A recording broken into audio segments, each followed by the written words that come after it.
So is that the light from the projector? You can move yourselves, wherever you're comfortable. I don't know if you're blinded by the light. So I want to thank our panelists for being here. So each of our panelists represents kind of a different pathway, and they're connected with Breakthrough in different ways. And so we'll give them an opportunity just to introduce themselves a little bit, and we have some guiding questions after introductions that I'll ask, and you may have something to say or not. But we also welcome your questions during this time as well. So Amber, will you get us started with an introduction? Well, I just want to say thank you for having me. Thank you for having this session. I am taking notes as well as hoping to, take something away for ours. I have two children. I have a super senior at the University of Arizona. My husband's up here, so it's not just me. We're together, but and then I have a freshman at Tennessee State University. Our children are very different, very uniquely gifted in their own way. I have an athlete and an artist, both amazing children with very different experiences. So I hope to share and help you if you have multiple children avoid some of the pitfalls that we experienced thinking we were going to take the same path for both children. There's absolutely not the way to go. You market your children differently because they have different skills. So I look forward to sharing it with you. And again, I'm taking notes as well because it is a challenge. We had very high-performing children, but paying for college, it about knocked us off. So I hope that I can share a little bit more of my experience throughout this process. All right. Hello, everyone. My name is Kish Richardson. I'm currently a junior here at UC. I graduated from Walnut in 2017. And I can attest to a lot of what you've been saying. I know that this presentation and this workshop is for you guys, but I've been jotting down links and websites that I'm going to be taking advantage of. But hopefully I can provide some insight because there is no unilateral or blueprint way to get from point A to point B as far as transitioning to college. But hopefully I can provide some insight as to what I've learned and what I've done to get to where I am now. Hi, my name is Cameron. I'm a second-year student here at UC. I graduated from a CPA in 2018, and I'm really looking forward to just sharing some of my experiences since getting to campus, but also how I got here. And I'll just mention that Amber's daughter, Sierra, who's a college freshman, was a breakthrough student in, 2012 to 2015-ish. And Kish was a student at Breakthrough, correct? I graduated around, I think, 2013. Okay. Cool. And Cameron has been a teaching fellow with Breakthrough here at the UC site the last 2 years. So each has kind of a different experience with Breakthrough Parent, Student, and Teaching Fellow. So their experience is very relevant to us. So we'll all start with a question here, but please, we can go off script. So if there's something that bubbles up for you that you'd like to ask, well, actually, let's start there. Is there a burning question in the room? Does somebody have something they might like to get us started with? A question. When did you start preparing your children for college? Me? Yes. When did I start preparing my children? Like when did you start it? Kindergarten. I'm being completely honest. I'm a very young parent. We had, we were teenage parents, my husband and I. And we knew that we didn't have money to pay for college. So we felt like we would enrich our children and prepare them, encourage them to participate in many activities and help them to set them apart. Because competition is fierce, right? There are a lot of people competing. And these people have a lot of different, not just the grades. They're not just looking for only grades anymore. They want experience, right? So when Sierra was 3 years old, she was playing Suzuki violin. When my son was 5 years old, he was playing Suzuki violin. They were doing things that we felt would help them be more rounded students. And we didn't, like I said, we didn't have money. We didn't know that we had money. We didn't financially start preparing until my son was probably a junior in high school. That's when we felt like we had money to put aside. But we felt like we could prepare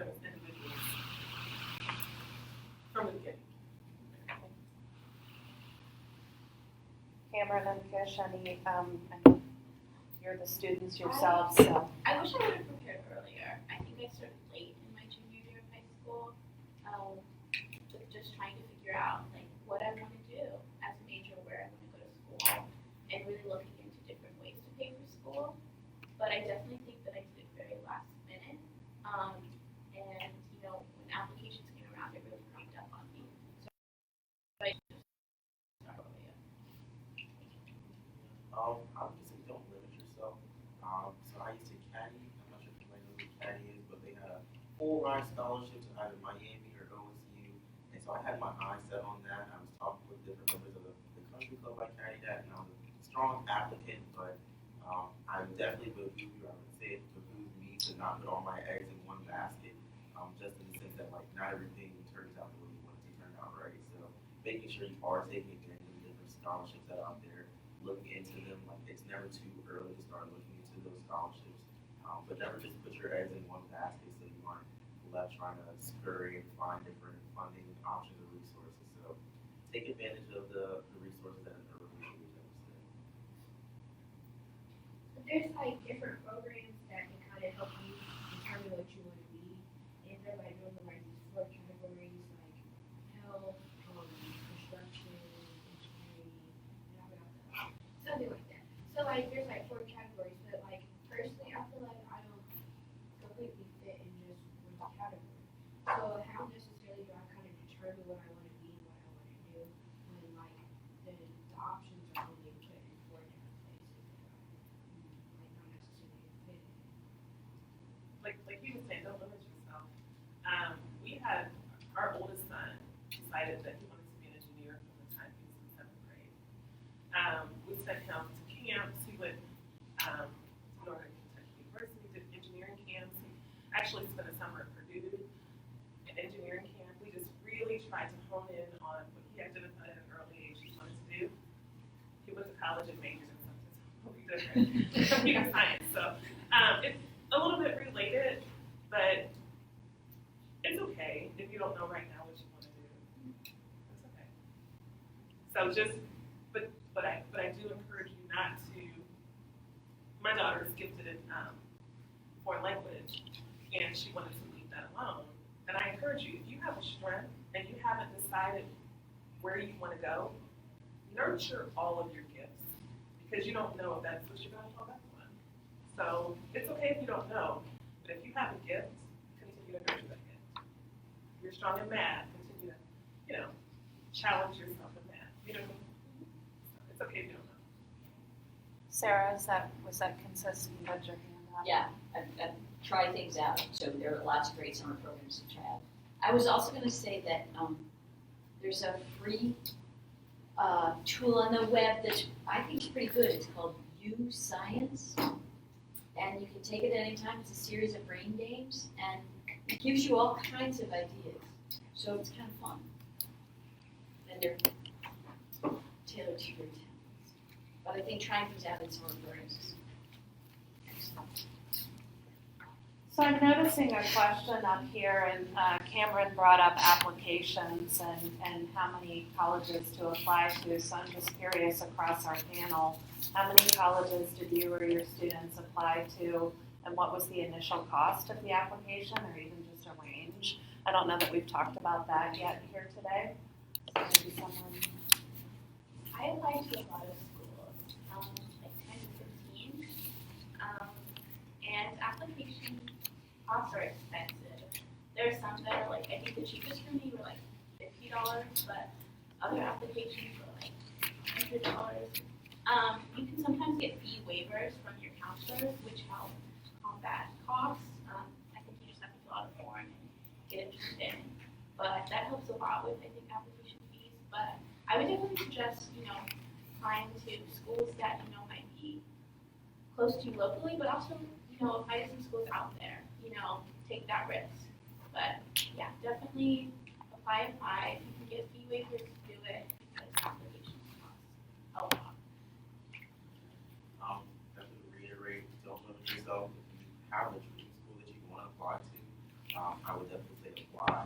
I personally only applied like with a realistic frame of mind. So if I financially, what can I really afford as far as college, and I knew that would be in-state, so again, OSU, Miami, UC.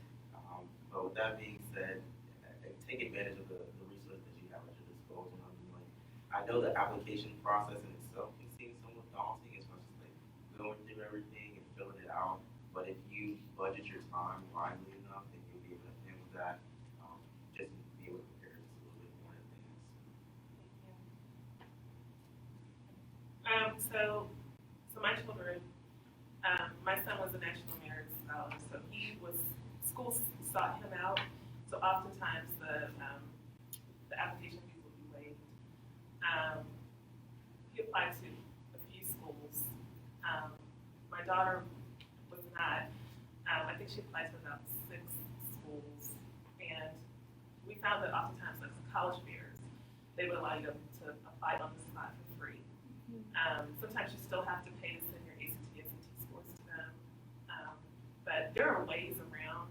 Like you don't, like you said, fee waivers. You can get those from counselors, and I know that the National College Board gave us some fee waivers as well. So there, some of the schools that my daughter chose, like she wanted to go to an HBCU, so we weren't able to get fee waivers as often. But before you pay, if you think that maybe they might want to recruit you, then perhaps reach out and see if they can give you a fee, give you free application. Just call it Office of Admissions. Because those $50 they have. And there's like for HBCUs at least. So when you apply to school, you apply through the Common App, but there's a Common App specifically for a certain HBCUs. I think it's like 100 of them, but you just pay a one-time fee and you can send your application to all of those schools, which is really nice if that's something you're interested in. Yeah, I would just say, I think you all should have confidence that colleges want you. And so colleges are newly conscious of the cost of applying.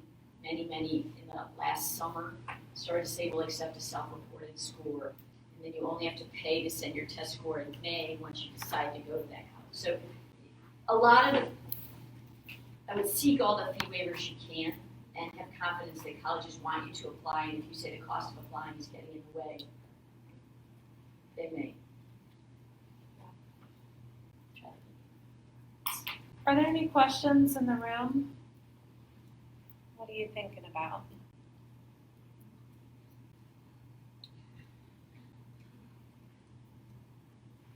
So since we're coming along on time, I just want to just kind of open it up to our panel, and we'll come back around and just do a quick wrap up with what you've learned new today. But I just want to open it back up, and if there's something maybe that you learned that you hadn't heard before, or some pearl of wisdom that hasn't been said yet, just to share out as we wind down for the day. I guess I just want to reiterate, looking into scholarships and financial aid early before you enter your senior year of high school. A lot of scholarship applications, those deadlines are really early into your senior year. A lot of them offer, pretty great assistance, but you have to have been preparing for them before you need to get your letters of recommendation, your transcripts, write your essays. So doing all of that last minute can be really stressful. So I think if you have that spreadsheet of different resources that you're interested in applying for, that you look over in the summer before you enter your senior year of high school, I definitely think that will help you a lot. Can I say this? One of my grandchildren, what she did every summer when she came home, she went year round, but when she came home during the breaks, Christmas or whatever, she was on the computer the whole time, and she found every scholarship there was. She ended up having money in the bank, so that when her computer blew up, all she had to do was go to financial aid and they replaced that computer. But she also ended up graduating with no debt. And then you just have to be consistent the whole time. Even after you get into college, it's fun to party, it's fun to be away from home and everything else. But you have to remember that when you graduate, that debt, say if it's $10,000, by the time they end up with that interest and everything else, you could end up leaving out of school with $30,000 or $40,000 worth of debt, and you're young folks, and you don't want to have that over your head. So if you can, on those Christmas breaks or whatever, however you do it, get on that computer. Find every scholarship you can find. If it's a walk-in scholarship or a running scholarship, find every scholarship. Left-handed. Yeah, that's what I'm saying. She had every scholarship. And she ended up coming out of college debt-free, and she has a master's degree, and she's currently working on her CPA information. So, okay. When I saw CPG up there, I was like, so make sure you take advantage of these resources because you gotta take care of tuition. If you apply for the scholarships, it's money in your pocket. It's a refund. That'll help you take care of all extraneous costs, whether it be a laptop, school supplies. CPG is Cincinnati Pride Grant, right? Yeah. So for Cincinnati Public Schools students, that's a really important opportunity. Do you have friends who are RAs? Oh, yeah. Does that pay for their road? So, well, to get to the RAs, I think we apply maybe. That means resident advisor. Oh, yeah. So they just like oversee all the residents. And they have like specific floor that they oversee. But with that being said, they have room and board taken care of. So like, if you get the CPG grant, take care of tuition, RA, like there are several positions, several ways that you can go about taking care of those extra costs. But in the Gen 1 house, as far as like room and board, I personally had a lot of housing situations and problems or whatnot, but there are literally houses that are garnered toward primarily students of backgrounds that are minority backgrounds, just like disadvantaged backgrounds, and you can get that room and board at like half the cost of regular housing. So I think it's like $2,000 a semester or something like that. Very cheap. I would say that I can't emphasize enough that children are different. So like I said before, my son had really high test scores. My daughter was like an artist, and maybe on paper was not. She had a strong GPA, but on paper she wasn't as marketable as my son. Letters of recommendations, ask early. Your counselor is your best friend. I'm sorry that you had a negative experience, but they know about scholarships, and we even had someone tap us and say, scholarship you may want to apply for. We also apply for scholarships. We're not, my children were not first gen, but still, like just apply. You don't know if no one else applied for it. So step out, write the essay. Sometimes you can tweak an essay and use it for more than one scholarship application. And we are like, our experience by no means was perfect. Like we're still, it's a challenge. My son's cost of attendance was $42,000 a year.